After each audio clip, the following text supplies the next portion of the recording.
Today we're going to take a look at what you need to do to connect your gateway account to a Shopify store using the Shopify extension.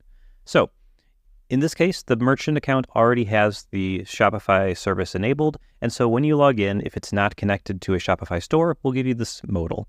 If you want to be reminded later, you can go ahead and go about your business. If you want to get back to it another time, go to Marketplace Apps, and there's a Shopify page here. From here, all you need to do is click Install. This will take you over to the Shopify App Store where you'll see Safe Web Services as the app, and you can go ahead and hit Install.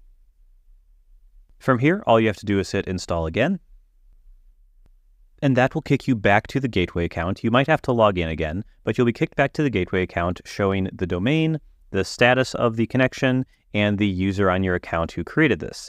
You'll also see a linked user and last transaction date. The linked user will only appear if you have multiple users, and you can choose which user to assign transactions to. This all looks good, so I'm going to hit Confirm. Finally, this will send me back to my Shopify interface where I can choose what card types I'd like to accept, and then I'm going to enable test mode for this right here, but I can just hit Activate. If you're ready to go, don't worry about test mode. Now that my gateway account is connected, I can go ahead and run payments through my Shopify store. So here's a product that I'm selling. I can add it to my cart as a customer. I can hit checkout. And this is going to take the customer through the standard Shopify checkout experience. They'll enter their address and payment information here, and it'll process through your gateway account. We've filled out all our information, and we're going to hit Pay Now. The order is being processed through Shopify. And there we go. The transaction was successful. On the Shopify orders page, I can see the order is right here with all the information I would expect from a standard Shopify order.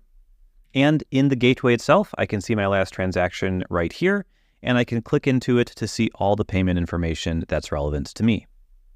And that's it. That's how you can connect your Shopify store to your gateway account and deliver your customers a great checkout experience.